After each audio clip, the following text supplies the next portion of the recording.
Good morning.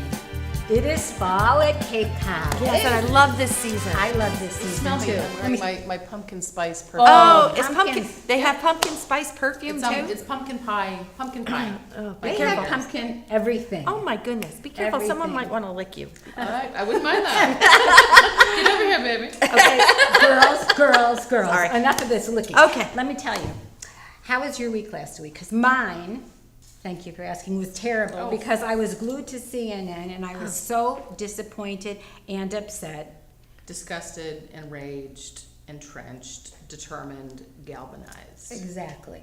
Fucking Exactly. A. Yeah. Can't even. Yeah.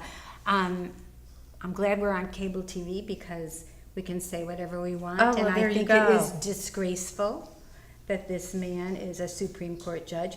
Forget about Dr. Ford. I like beer. Sorry. Anything else you want to say, Christine? I am determined. You're determined. Yes. Okay. Yeah, I think it brought a lot of new material for people like us. At the very least. But I also think that to Dr. Ford, it also brought out a lot of what the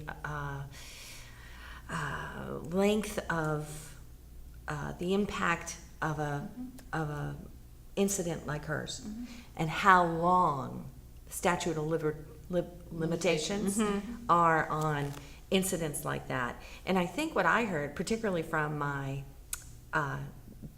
surrogate daughters, was that, of course it continues to happen. And they're in their 20s and 24, 26, they're in their 20s, so it's not like this is It's not a one-off that you suffer with. for the yeah, rest of your life. she certainly isn't the only person on the planet that had a high school or college experience that went bad. I have started a spreadsheet. Because when I was doing my inventory, when the movement started or became a newsworthy item, because frankly, it's a lifelong condition for most of us, Me Too, for most women that I know, I needed to have a spreadsheet to track all of the incidents, because I kept, in that time, I forgot about that time, that boss, that coworker, that ex-husband. I created a spreadsheet, and to see the infractions in black and white on an Excel spreadsheet with graded rankings of severity, with outcome, with my response, with the severity of the incident, with the date, with my age. It's I'm up to line 37 for major events Is that I right? can recall. Yeah, I think we all have those kinds of things. Start a I don't know. spreadsheet. It is empowering. I- My two daughters, who are 23 and 9, could each have their own spreadsheet. Wow, that's Fucked up as that. 9? that's great. 9. I She think could have a that's spreadsheet. pretty sad. Yeah. It is. Pretty But very- it makes some sense. I mean, because so much happens, and then I think the other side of that for me is the guilt and shame and responsibility women take to keep it quiet. Right. But in my response column, none. Shame, fear, worried that my mother would be mad at me. Yeah. Going back to when I was a child, it's appalling, and we have to change this paradigm. Absolutely. You know what else is appalling to me? Besides that, the way that he acted, the way that he attacked that lovely senator from Minnesota, Culture Bar, I think was her name, when she revealed to everyone that her father had an alcohol problem, and then he said to her, "Have you ever been drunk? Do you like beer? Have you ever been blackout drunk?" That to me was the end of anything I could ever feel Well, for that he's a man. bully. He's a bully is right. Let's go on to something more Okay. more happier. Okay, the Red Sox won. Yeah. That's good. By the time this show is aired, who knows what's going to happen with them, Right. That's good The news. Patriots are doing well. By the time the show airs, who knows who's going to be This hurt, is part of right? the problem. The industrial sports complex is part of the problem. And that is Is part of the Me Too problem. Is part of it lionizing giant, powerful men in a sports complex where women are excluded or sidelined to be sexy cheerleaders in bikinis. This is. So I'm sorry. No, that's here- okay. here I was comes trying to be a Killjoy little- Christine a little- again.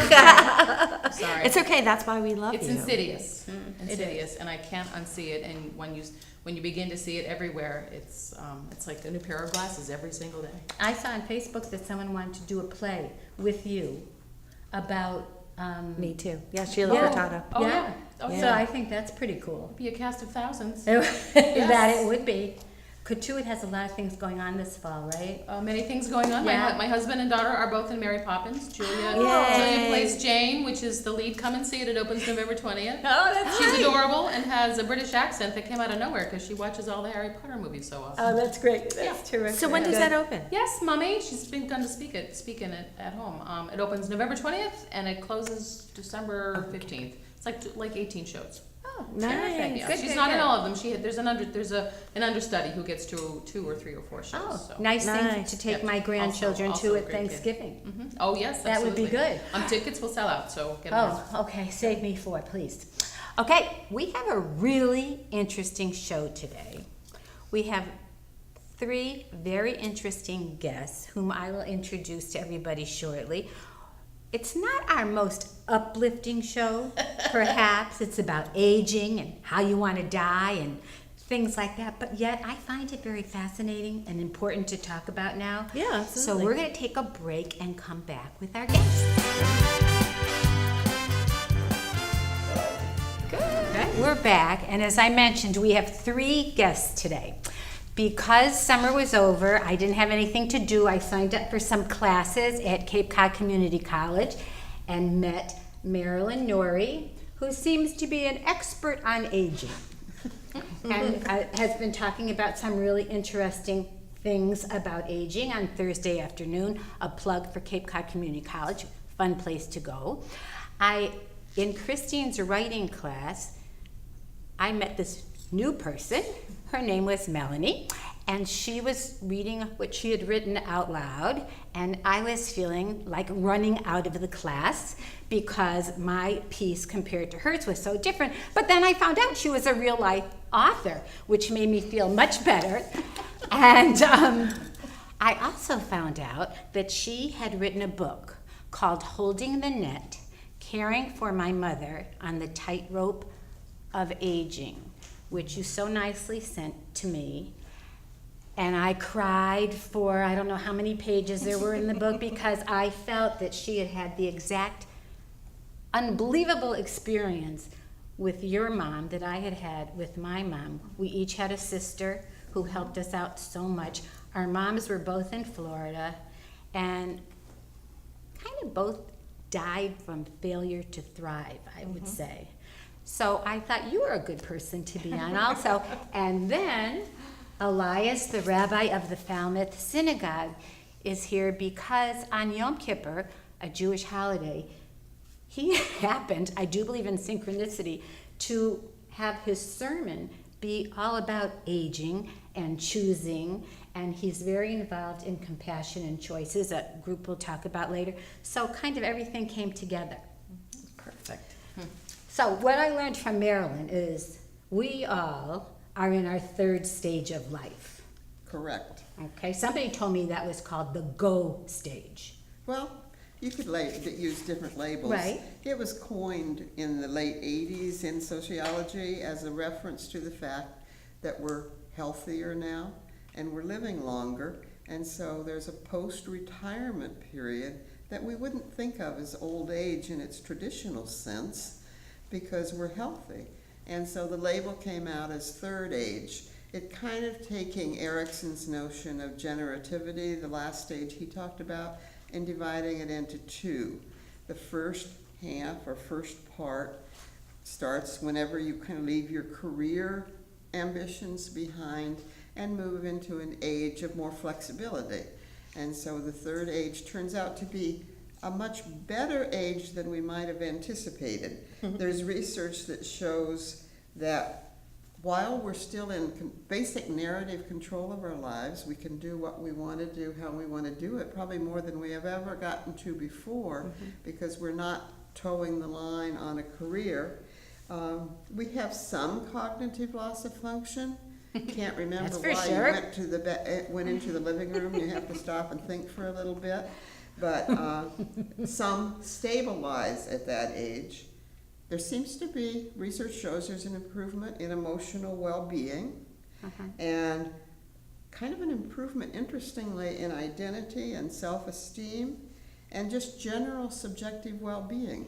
Probably because we're not interacting with our environment in the same way we did in the past, not needing to prove ourselves. There's a book that was very popular about the time this idea came out of when I grow old, I will wear purple. Right. And that's part of that identity and self-esteem, feeling like, okay, now I don't have to be so towed to trying to impress others. And we're healthier than earlier cohorts because the medication has improved, but also just because in our childhoods we went through a healthier time. So we find this third age better than we might have thought. So it's a good time to be thinking about, when we don't know when it's going to happen, the fourth age. And the fourth age is whenever, and none of us know when we're going to die. We don't know how we're going to die. We just know that we are. And so the third age is the time when the reality of that, while we're still healthy, should be taken into account and planned for. And so that's what, besides enjoying life in the third age, and I have to do correction of one thing, we're located at Cape Cod Community College, and we have a partnership with them, but we're called the Academy for Lifelong Learning. Right. And it's a not-for-profit organization of our own, and if you're finding it enjoyable, I find it enjoyable myself, and I take classes, so I just wanted to put it under the right name. Absolutely, thank you. Yeah. Thank you. And I'm not an expert. People are never experts on aging. I think I'm an expert on aging. I all do. know about our own aging process, but remember that aging is a lifelong process. And so we become, when you think about your whole life, there's a lot of factors that entered into that. And so each person's experience of aging can be quite different. And so you need to be careful about generalizations. It's interesting that you said you had similar experiences with your mothers. And one thing that does happen, as we move to the fourth age, choices start getting smaller. And that's why we want to think about how we want to do those choices while we're in the third age. Think about the financial implications of the choices, the social implications, the implications for our children. There's so many things to think about while you can still do it. I want to tell you that when I went into Marilyn's class with my husband for the first time, I looked around the room and I said, what are we doing with all these old people here?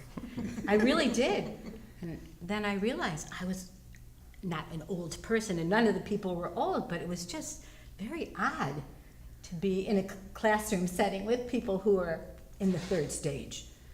Yep, yeah. Make it sound like a disease. Well, it's just an interesting time of life, I think. Do you think? Because I think we're similar ages.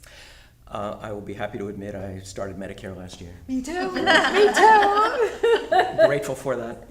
Me too. But yes, our unique perspective on who we are and how old we are, I think most of us have a mental age. Mine is probably somewhere in my 20s, but the mirror tells me otherwise. Don't look in the mirror. That's the best way. Will you tell us your story a little bit, Melanie? Oh, sure. Well, first, let me just reflect a little bit on Sure. what Marilyn was saying, because this is exactly where I've been going in terms of talking about the book. Is one of the things that the book helped me to do, and has been, I think, helping some of my friends to do, is exactly what you're talking about. And that is to acknowledge and accept and start to think about acting on our own future. Because what happened with my mother is, and I should be embarrassed to say this, but I think it happens to so many people. We were so surprised when she started to get old. And part of that was because she had a very long, what you're calling third age. So at 87 or 88, my mother was still editing and putting out the newsletter for her condominium of 500 people and seeing to the distribution of that on a monthly basis, driving, living really completely independently. And my sister and I had sort of, developed this myth, this family myth, that both of our parents would just bop around in their happy, healthy, independent life And then one day they would drop dead simultaneously in the living room. That's my plan. And my father did that He some 16 years before my mother died. And so my myth got sort of reinforced a little bit. You know, he literally said, gee, those lamb chops were delicious. And my mother got up to go and make the coffee, and she heard him choke a little bit, and he had a stroke, and that was it. He was gone.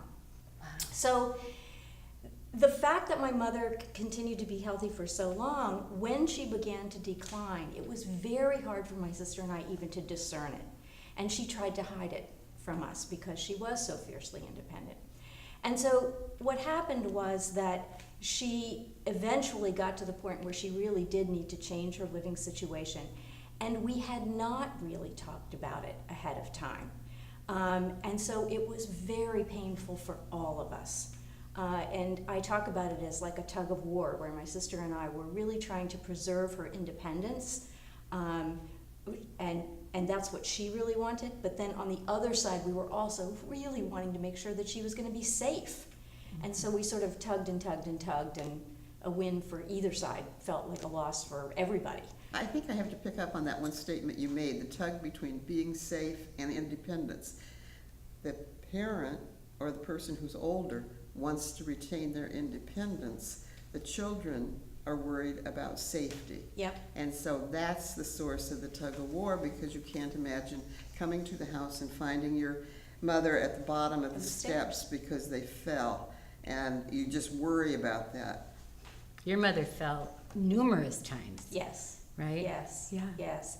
And you know, to your point, I think that there are people who are moving from the third age to the fourth age who absolutely can make the decision and say, you know what, I'd rather fall and die at the bottom of the stairs than move out of my house or whatever. I accept that this is an unsafe situation, you know, and we have the panic button and we have, you know, whatever.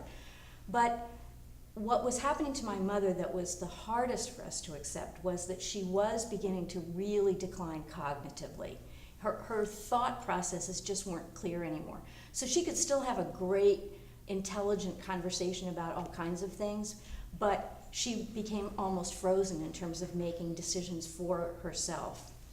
And so she was very resistant to any kind of change because it was too frightening for her as she was declining physically and mentally.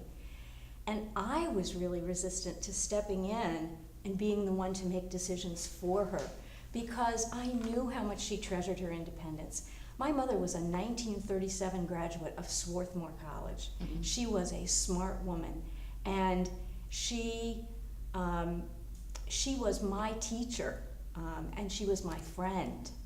And I couldn't accept the fact that she really couldn't make decisions for herself. So that was very hard for me. My sister, who was a little more removed and not as close to my mother, was a little bit better able to kind of say, you know, we have to do this for Mom. We're going to have to make her move, you know, whatever. Because she wasn't able to make an informed decision to stay in her own place and be less safe. And that's why we make these decisions for ourselves while we're still healthy. And one of the things that I've learned, this is the 5th time I've offered this class at the Academy, and it has filled every time, which shows you that people in their third age are wrestling with this. And I think the book, Being Mortal, was a major contributor to people thinking about it, because it's such an excellent book on the topic, and he's such an excellent speaker on the topic. But one of the things that talking to so many people in my classes is they say, often, my children don't want to discuss this. I want to, but when I bring it up with my kids, they don't want to talk about it. So you have to develop an approach for how you're going to do it. There is a website called The Conversation. Ellen Goodman started it, and it's one of the ways you can do this. It involves food. And all important and good conversations require food. Because it Where's makes, A dining room table. What about the deaf cafes? You read about those? Yes. It's, No. Deaf there's one in cafes. Falmouth. Yes, Yeah. where you meet to discuss end-of-life decisions, where you meet to talk about healthcare proxy, and it's a convivial cafe atmosphere where you can have these difficult conversations. You So can the have comparative is variety. that Yeah, that there's a nice cup of coffee and a Danish, but you're gonna talk about some heavy stuff. that's interesting because you offered that class on. We did, exactly. Called The Conversations at the Synagogue in Right. Falmouth. When the book was published, Otto his book was published several years ago, we chose it as a congregational read. We encouraged members of our congregation to read the book. I gave sermons at the High Holy Days on that theme, and then we followed it up with a 4-week course on end-of-life issues, which, reflecting your comment, was well attended. Mhm. The Cape has a geriatric demographic. Oh, really? As does our congregation. And so these are issues of great relevance to our congregation, and it was important. It was important. Very And important. the only thing I would add to that, going back to sort of the third and fourth stage and that sort of thing, is in my case, and I think I think we're getting better about the end of life conversations. We do. The death cafes have been around for a while. This book has been phenomenally popular among our age group. And the Conversation Project has been very successful. I actually do some work with National Healthcare Decisions Day, which is a week in April that focuses on having advanced care planning conversations and that sort of thing. But what I wanted to point out is that in our family, we were completely prepared for my mother to die. My parents had put all of their assets into a trust. They had living wills since they were in their 50s, and they updated them regularly. They had the healthcare surrogate documents. We were completely prepared for her death. Intellectually. Intellectually and yes, and practically. What we were not prepared for was that period of decline, Yes. which was, in our case, really only about 5 years. For many people, it's a longer period, but that's what we weren't prepared for. We weren't prepared for a period between her being independent and her actually being at the end of life. And there's now so many things to help with that. So you can almost think of that stage, however long it is, as broken down into kind of 3 groups. At first is, what can I bring in to help the person, or what can she bring in to help the person stay in their own homes as long as possible. One is to move to a place of living that's easier to take care of, so moving out of a big old home into an apartment or a condo, for example. But the other thing is, what agencies can help me stay here? And there's another new movement I have to promote called Neighbor to Neighbor. And in Falmouth, it's Neighborhood Falmouth. In Nauset, it's Nauset Neighbors. And we just started one in Denison, Yarmouth called Bay to Sound Neighbors. And what that does is it brings together volunteers, and they offer services, or they match service requests with members who've entered them. There's a fee for members. The volunteers do it for free. It's basically an all-volunteer organization. Falmouth does have a director. The other 2 are all volunteer. And it enables people to have rides. It enables people to have minor help with home and garden issues, those things you might do once a year that you require a ladder for, and you really shouldn't be on a ladder anymore. It also might be help with technology you can't quite master, and then friendly calls and friendly visiting. And that effort of that is to help people age in place and remain engaged in their community. So that's that first stage when you can't quite do it anymore, but you want to stay there as long as you can. And then, of course, home health care, all the organizations now that help you, and Meals on Wheels and all those kind of things. But then there becomes a point when staying in your own home might be no longer viable. And that is why I want the rabbi to talk about compassion and choices, because you know what always happens. our general manager starts flashing signs that we only have so many minutes left. Right. So annoying. But you are involved with Compassion and Choices I am. here on the Cape. Can you talk about that a little? Absolutely. Compassion and Choices is a national organization whose goal is to promote healthy, appropriate choices for anyone as they approach the end of life.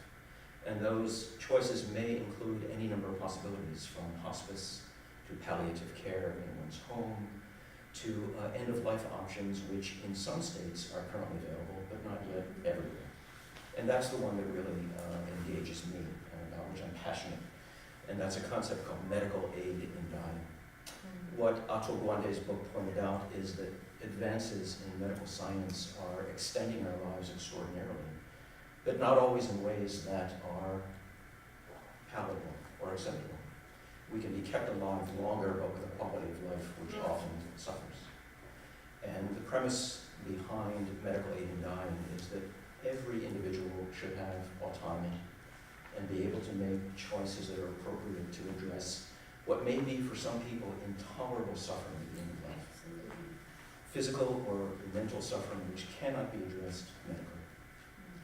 And the premise is fairly simple, that a mentally competent adult who has a diagnosis of a terminal illness with a prognosis of 6 months or less to live, which is the hospice general definition, would be able through a process, a legal process, to request of a physician medication to end their life. They would need to be able to self-administer that medication to ensure that there's no coercion involved, and have the option to bring their suffering to an end. The reality is that many people in that situation want desperately to live, but their illness is preventing them. And to have the option of preventing that terrible suffering is so important, and that's why I'm working hard with many, many others to bring this to pass in Massachusetts. Absolutely. It's so terrible to watch somebody suffer like that and ask. Like, my mother asked to die. She wanted to die and then died a much slower death than she would have if they had given her a little extra morphine. And you know, Betsy, what's so interesting, in those states, there are now 6 states and the District of Columbia which have medical aid in dying.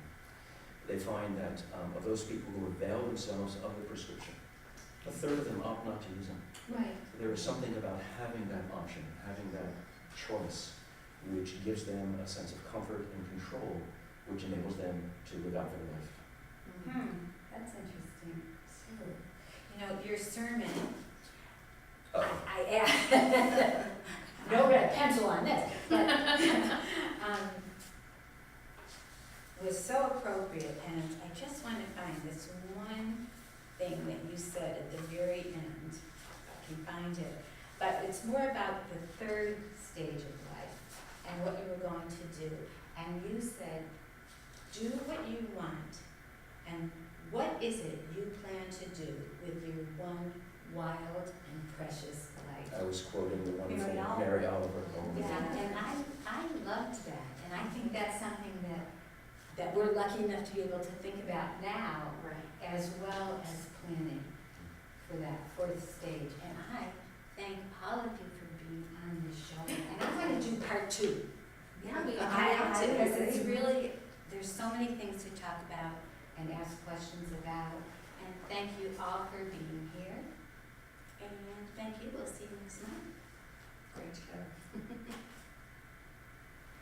You drive me crazy with those signs.